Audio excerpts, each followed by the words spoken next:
এক ছবিতেই যেন খুলে গেল প্যান্ডোরার বাক্স।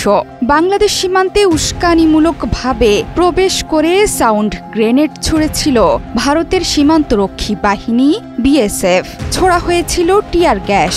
আন্তর্জাতিক সীমান্তে যা রীতিমতো অপরাধের মতো ঘটনা। এবার সেই গ্রেনেড হাতে বিএসএফ সদস্যের ছবি ভাইরাল হয়েছে। ছবিতে স্পষ্টভাবে দেখা যাচ্ছে একজন বিএসএফ সদস্যের হাতে ধরা গ্রেনেড।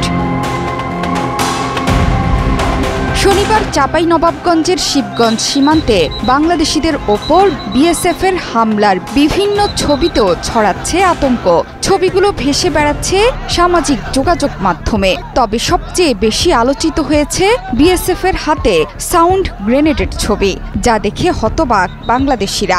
এই ছবি এবং সেদিনের হামলায় উত্তেজনা, এমনকি কাঁটাতারের বেড়া তৈরি নিয়ে ছড়ানো উদ্বেগে এখন দুশ্চিন্তায় সীমান্ত পাড়ের মানুষ। বিএসএফের স্পর্ধা এতটাই বেড়েছে যে বাংলাদেশের মানুষের দিকে এখন সাউন্ড গ্রেনেড ছুটতেও দ্বিধা করছে না তারা। স্থানীয় ভারতীয়দের সাথে মিলে সীমান্তে অস্থিরতা তৈরির ষড়যন্ত্রে লিপ্ত বিএসএফ বারবার দুঃখ প্রকাশ করেও নতুন নতুন উত্তেজনা তৈরি করছে তারা। আর সেদিন থেকেই বিএসএফের হাতে সাউন্ড গ্রেনেডের ছবি ফেসবুকে ভেসে বেড়াচ্ছে। ভাইরাল ছবিতে দেখা গেছে কালীগঞ্জ সীমান্তের ওপারে ভারতের অংশে দাঁড়িয়ে 5 জন বিএসএফ সদস্য। এক হাতে আছে বন্দুক, অন্য হাতে ধরে আছেন সাউন্ড গ্রেনেড, যা বাংলাদেশিদের ওপর নিক্ষেপ করার জন্য প্রস্তুতি নিচ্ছিল তারা। কিন্তু বাংলাদেশের সীমান্তরক্ষী বাহিনীর সাহসী সদস্য আর জনগণের সহযোগিতায় ক্রমাগত এই উস্কানি কমানো সম্ভব হয়েছে।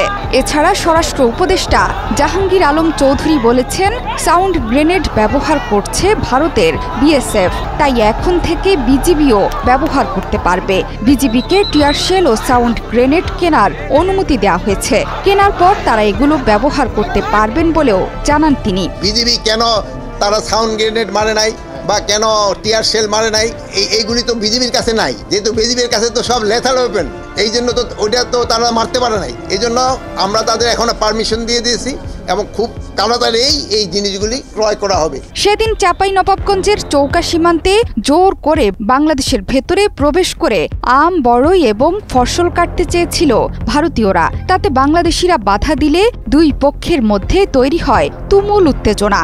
এমনকি ওপার থেকে গোলা, ককটেল এবং টিয়ার গ্যাস ছোড়ে বিএসএফ। তবে পুরো পরিস্থিতিতে বাংলাদেশের জনগণের সাথে কাঁধে কাঁধ মিলিয়ে সামাল দিয়েছেন বাংলাদেশের সীমান্তরক্ষী বাহিনী বিজিবির সৈন্যরা।